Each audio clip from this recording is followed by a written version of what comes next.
धन उन लोगों को मिलता है जो दयालु होते हैं। एक कहानी। बॉस रिटायर हो रहे थे। उनके विदाई के दिन सभी की आंखों में आंसू थे। एक कर्मचारी ने कहा, सर, हम आपसे एक बात सीखना चाहते हैं। आपने इतने सालों तक यहाँ काम किया। अपने अधीनस्थों को डांटना तो दूर की बात है, हमने आपको कभी उन पर चिल्लाते भी नहीं देखा। हमने अपने अधीनस्थों को काम के दबाव में या अन्य कारणों से डांटा है। हम आपके धैर्य के बीज के बारे में जानना चाहते हैं। बॉस ने कहा, ये सब मेरे बचपन की घटना से आता है। मेरे पिता एक कार्यालय में निचले स्तर के कर्मचारी के रूप में काम करते थे। वे बहुत अच्छे व्यक्ति थे। हमारे परिवार में उनका बहुत सम्मान था। एक दिन की बात है, मैं चौथी कक्षा में पढ़ रहा था। मैं किसी कारण से अपने पिता के कार्यालय गया था। मैंने देखा कि मेरे पिता अपनी सीट पर नहीं थे।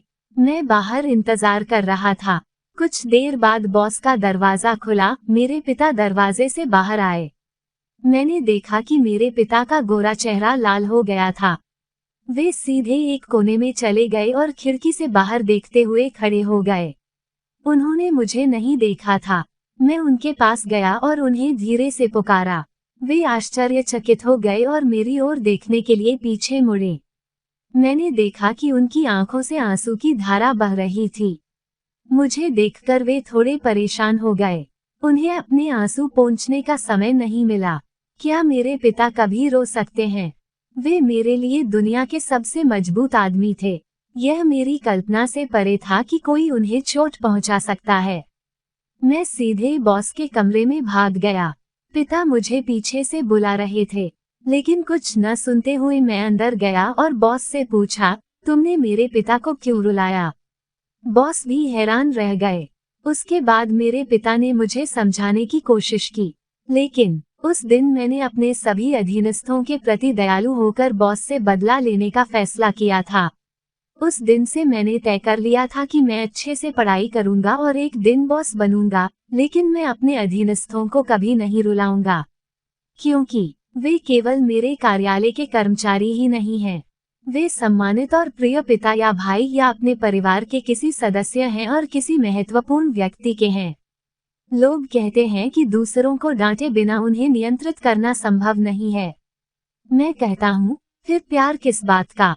जो लोग काम पर आते हैं, वे दिन का अपना सर्वश्रेष्ठ और गुणवत्तापूर्ण समय काम करने में लगाते हैं, अपने परिवार के लिए ज्यादा समय नहीं छोड़ते।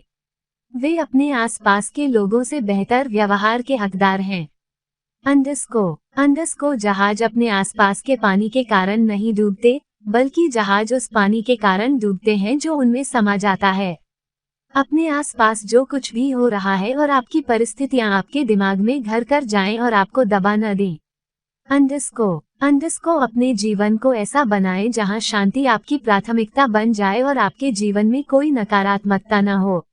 अंडस्को सिर्फ इसलिए कि आप क्रोधित हैं, इसका मतलब यह नहीं है कि आप क्रूर हो सकते हैं।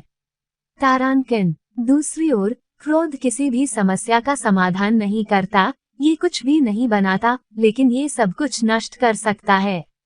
तारांकन। न्यूरोलॉजिस्ट का दावा है कि हर बार जब आप अपने क्रोध पर कार्रवाई करने का विरोध करते हैं, तो आप वास्तव में अपने मस्तिष्क को शांत और अधिक प्रेमपूर्ण बनाने के लिए पुनः तार कर रहे होते हैं।